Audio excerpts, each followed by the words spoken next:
Good evening, my dear friends. I welcome you all to the Hindu and the Businessline editorial analysis on June 9th, 2022. The both the Hindu and the Businessline combined together, there are some four articles related to inflation and its containment. That is inflation targeting. Hindu runs the article titled Long Shadows of Inflation. The Business Line runs the article titled Walking the Tightrope and an article titled The MPC's Move to Contain the Inflation, and another article is titled WPI and Rafael Nadal. What is its relation? To begin with, the all these articles are coming at the backdrop of yesterday's Monetary Policy Committee's decision to raise the repo rate by further 50 basis points. The Monetary Policy Committee, in its last month meeting, had raised the repo rate by 40 basis points.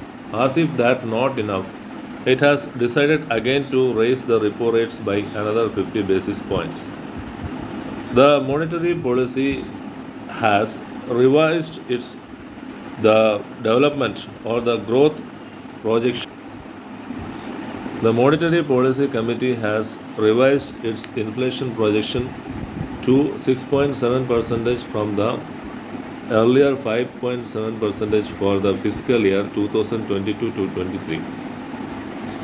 The Monetary Policy Committee is blaming that there are supply side factors contributing to the inflation.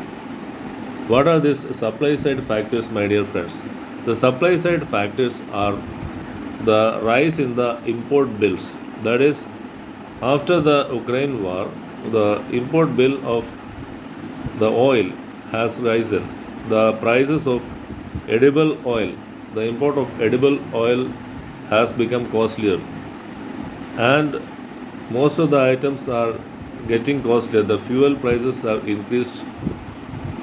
As you may be knowing, the heat wave has destroyed the rabi crop of wheat, and the electricity charges have increased. The manufacturing and services output and input costs have increased. The Monetary Policy Committee is thinking all these supply side factors are responsible for the inflation. However, we can see that from the exports happening from India, the exports have soared, that is, have increased a lot for the past few months.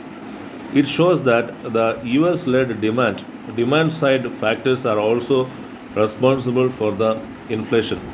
The demand side factors arise because of the exports being increasing for the US led nations.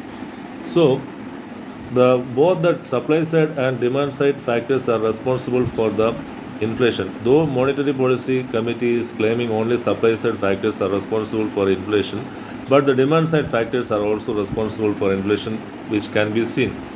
And then what happens is that Monetary Policy Committee is slating that price stability is necessary for the growth to be sustained.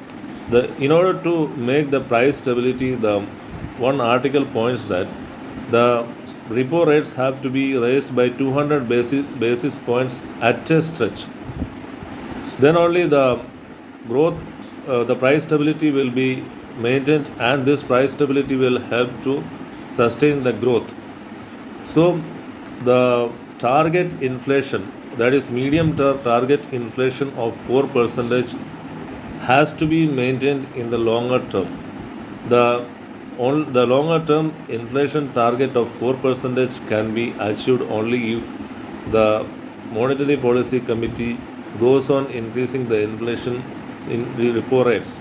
The repo rates increase will help. The last month it was raised by 40 basis points, and this month it has been raised by 50 basis points. Now the repo rate has reached 4.9%. So the deposits are going to be very much costly. The lending is going to be very much costly for the manufacturers. The deposit is rates are going to be very much favorable to the depositors. The RBI expects to suck maximum liquidity out of the market. So the intention of making this policy is that to suck excess liquidity out of the market. Due to the inflation aspect, the government borrowing, that is bonds yield, has come at a 10-year high, that is 7.5 percentage. The government is actually borrowing at a negative rate of interest, my dear friends. So the government borrowing will increase, and the expenditure on investments and government public investments is going to increase, thereby going to help the public and the general development of the economy. The article in the Businessline, the editorial in the Businessline is saying, just reining in inflation with rate hikes is not enough. The states have to reduce their fuel taxes. This way only the inflation can be targeted. There is a beautiful article which is comparing the WPI with the inflation with Rafael Nadal. WPI inflation is the rate of inflation on the manufacturing side. That is, the large scale inflation is what it is called. The supply side inflation is called WPI inflation. It is full form is wholesale price index. The wholesale price index means the rise in the or the index of the supply or the manufactured goods to the wholesalers. The manufacturing industry sells the goods to the wholesalers, and when an index of the price rise in the exchange of commodities between the manufacturing industries and the wholesale dealers is taken, it forms the WPI inflation. The article says that both Rafael Nadal and WPI inflation has one thing in common. That is, both have achieved the 14 magic figure. Rafael Nadal in the Roland Garros in France, the 2 days back, clinched his 14th title, French Open title. Similarly, the WPI index has reached 14, the magic number 14. So, the WPI inflation has three basic components. One is primary articles. The next is oil. The third is manufacturing goods. Most of the times, the manufacturing goods is contributing to the WPI inflation. The respective weights are assigned to primary articles, the oil, and the manufactured products.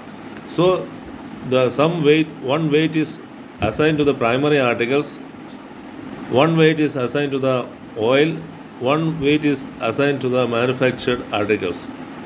How these weights are found out is that it is based upon the 2011-12 base price, and 2011-12 base is taken and weights are assigned to respective three components of inflation. Out of the primary articles, there are some food articles and there are some non-food articles. The inflation related to food articles need to be published separately. The non-food articles are just combined with the oil prices and the manufactured articles. So the respective weights are assigned to these three articles, and the weighted average of the inflation figure is taken as the WPI index. Similarly, in the case of Rafael Nadal, there are three components of the winner potential index. The first component is at the major opponent Roger Federer. The second component is the major component Djokovic, and third component is the miscellaneous opponents. Why Roger Federer comes as the first opponent is that he is a very talented player who has won many French titles. Luckily for Rafael Nadal, this French Open, the Roger Federer was not participating, and the muscle and brain of Djokovic had to be feared, and he could not make it to the French Open title. So, other miscellaneous players like Ferrer. The next standalone editorial is Safe Foods. In this editorial, the Hindu Lord's Tamil Nadu as it is coming as the first state among the states in the Food Safety Index. Our state Kerala sixth in the index and Andhra Pradesh is the last in the index. So food safety is being measured by the uh, kinds of checks being conducted by FSSAI, Food Safety and Standards Authority of India. The regular checks have to be conducted, and the kind of there are some criteria to be adopted for arriving at this food safety index. The food safety index has been developed by the FSSI, Food Safety and Standards Authority of India. One is the human resources and institutional arrangement. Then there is food testing. Then is compliance. Compliance means the licensing, the licenses to the hotels, and then the institutional infrastructure, capacity building and training, consumer empowerment. All these factors have to be taken into account in assessing the state's capability of food safety. The article is saying that the central government has to assist the states in building the infrastructure of ensuring food safety. The infrastructure has to be very much, for the time being necessary for testing, developing the labs, the necessary labs for the and the infrastructure for testing the food and foods in delivered in hotels. Lots of people are consuming from hotels, my dear friends. Therefore, food safety is an important arrangement which the central government should have in partnership with the next article I am going to deal with, my dear friends, is dealing with the Indo-Pacific is not very easy. The Indo-Pacific region, which consists of Southeast Asia, South Asia, and Southeast Asia. Friends, the next article I am going to deal with is dealing with Indo-Pacific is not easy. It's well said. It is not very much easier to tackle this Indo-Pacific region. The Indo-Pacific region consists of South Asia and Southeast Asia. Almost all countries are in conflict with China. This conflict is a very major development which has happened for the last few years. However, most of the countries are having some connection with the Chinese authorities. What is this connection, my dear friends? Although Japan wants hostility with and South Korea wants hostility with China, however, they want China for economic partnership. India, though it is a member of the Quad Summit, which is a summit of US, Australia, India, and Japan, it is the only Quad member which is sharing its border with China. China is always disturbing the geopolitical tensions in the South China Sea and the East China Sea. The the Chinese claims over certain islands is just startling Japan and the near. There is conflict between China and Japan over the Senkaku Islands. There is conflict between China and Taiwan over the Spratly Islands. So, most of the nations around China are in fight with China on this island issue or some other issues. The backdrop of the article is a recent visit of the US President Joe Biden's visit to the South Indo Pacific region to forge an alliance between the Indo Pacific nations against China. The Joe Biden visit contributed the IPEF Indo Pacific Economic Framework for Prosperity. The member countries are Brunei, India, Australia, New Zealand, Indonesia, Malaysia, Japan, Singapore, and Philippines. These countries have been roped in to counter China's growing influence in the region, Indo Pacific region. When Joe Biden just left from the Indo Pacific region, suddenly the North Korea just fired missiles. Just fired missiles. And before the Joe Biden's Air Force One could land in US, China and Russia jointly conducted air raids over East. The article also says that winning the Democrats, the elections in the midterm elections are just due in November. The winning the Democrats' confidence over the just deployment of resources on this Indo Pacific region is not going to be an easy task for Joe Biden. Hence, but the Joe Biden's visit was not so much unfructuous as it may seem. Japan has promised to increase its spending on defense. The South Korea just announced that it would provide US a base in South Korea against North Korea.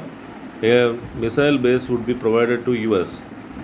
However, some controversies arose on the Joe Biden's visit. He visited the Quad summit at Japan, at Tokyo, and there he formed the IPF framework.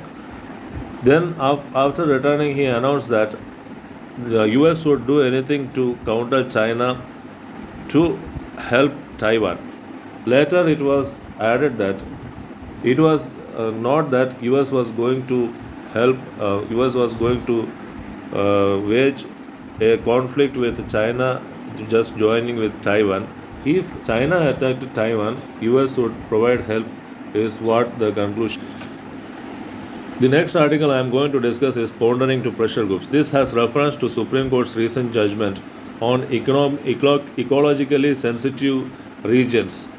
The Supreme Court judgment had prescribed that 1 kilometer of buffer zones would be provided around the forest in Kerala and in the Western Ghats, just passing through Tamil Nadu, Karnataka, and Goa and Maharashtra, so that the ecological diversity of the Western Ghats is protected.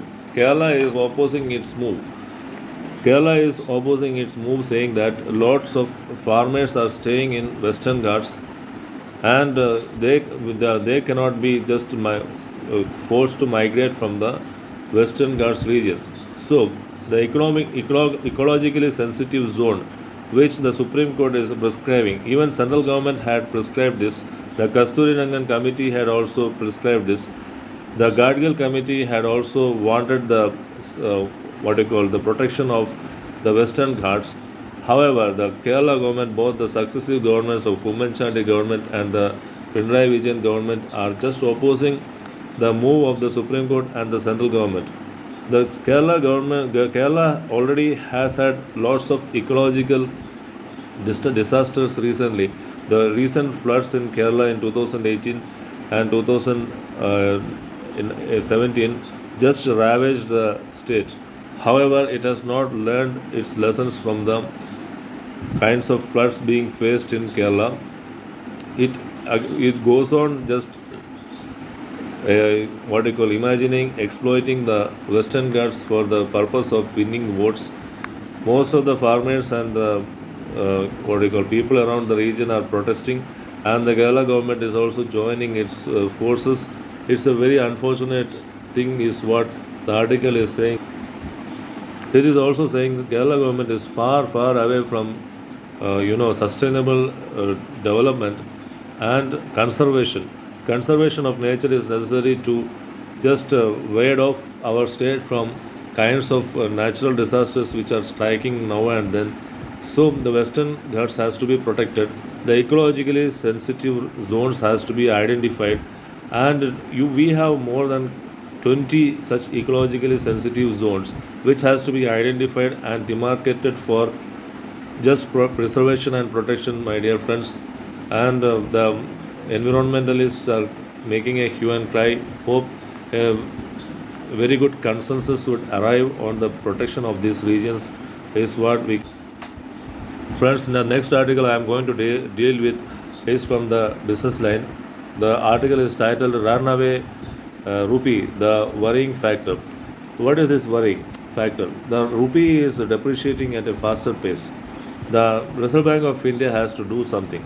The external exodus of funds is going on. That is, the FIIs are fleeing the funds from India, the foreign institutional investors funds and foreign funds are fleeing from India because central bank in USA, that is the Federal Reserve, has increased the interest rates. The current account deficit is hovering around 3%. Current account deficit means the trade deficit is contributing to the current account deficit.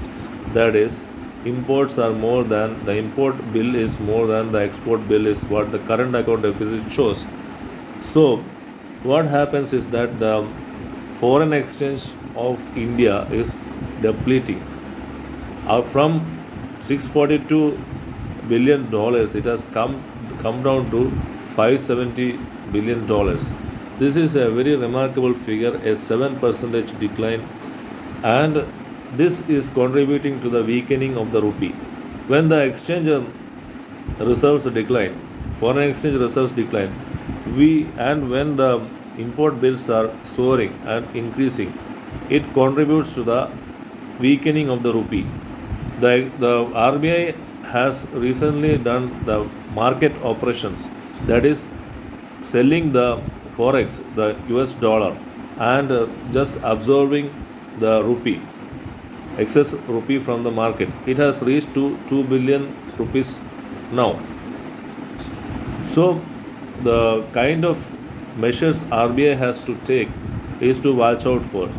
One thing is that it has to do this open market in 2013. India attempted to bring the NRI's money back into India by offering them some kind of incentives.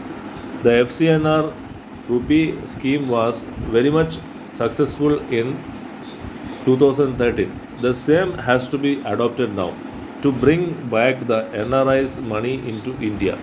That is one step. And another step is that there is a what you call rupee selling market, that is rupee derivatives market in foreign countries, that is in Hong Kong. And what happens is that the rupee selling is going on in foreign countries and it brings down the price of the rupee. What has to be done is that there is a gift city in Gujarat. In gift city, the exchange, there is a currency exchange. The government should see that the rupee selling and buying and rupee trading should be allowed at the gift city, so that the overseas selling and buying or the overseas trading of rupee is brought back to India where it can be controlled. And another thing is that, as I said, for the open market operations, RBI can resort to suck excess liquidity, the excess liquidity from the market, and to sell the dollar to see that the price is maintained at a very Friends, the next article I am going to deal with is from the Businessline, host of issues to resolve at WTO meet. As we all know, last WTO meet was in 2017. That was the ministerial conference in 2017. That was the 11th conference. The ministerial committee is the highest decision making authority at the WTO. that is World Trade Organization. The next ministerial conference is going to be held in June half, that is 15th. There are a host of issues to be raised at WTO. That is with related to fishing, that is with related to agriculture and food subsidy, with related to moratorium on e-commerce and TRIPS agreement, and related to the COVID medicines, the COVID vaccines patents issue. The first is with related to the fishing. That is, most of the countries we have seen that the overfishing is going on. The overfishing means the plundering of the natural resources beyond the natural way of consuming it. That is, the given resources are being plundered again and again so as to stop its replenishment. The replenishment is necessary so that we can keep some resources for the coming days also. But it has been seen that some countries are just allowing the overfishing. In the WTO Ministerial Conference, 12th WTO Ministerial Conference, this issue is going to be taken up. Then there comes the food security and agricultural subsidy. There is a rule that is at the WTO, that is agreement on agriculture, which does not allow more than 10% subsidies to be provided to the farmers. In the next WTO conference, the 12th WTO conference, India is going to take up this issue, because what happens is that it was being fixed as the subsidy was being fixed at a difference between marginal minimum support price and the external reference factor. That is, external reference factor is taken from the export price. So this 10% increase of the subsidy from this level is a very old one. That is, several years back it was fixed. Then what happens is that India is going to take up the issue of public stockholding capacity. India is always having the grains storage capacity fixed at a certain level in order to meet its public safety nets, that is, to provide food to 800 millions of Indians. So the public stockholding capacity is being made a very huge one with the help of minimum support prices. The Indian government is procuring grains at minimum support prices and just storing it to feed the millions of Indians. So India is going to take up the issue of finalizing the public stockholding capacity at the WTO Ministerial Conference. The next issue is to be taken up is in 1998, the moratorium on customs duties on e-commerce was being fixed for 2 years, and it is being extended every 2 years. The members are going to discuss this issue of making it as a permanent moratorium. Then another issue which is going to be discussed at the WTO is that to ease the patent rights of US companies in producing vaccines. India and South Africa wants vaccines to be produced at a large scale by using the know-how of the patented vaccines of the US companies. This India going to be raised at the WTO conference. Friends, I have come to the end of my article's discussion. Hope this has been very informative discussion. I will bring more and more topics with your encouragement. Kindly like, share and subscribe the videos. I bid adieu for today. Tomorrow I will come with more topics. Till then,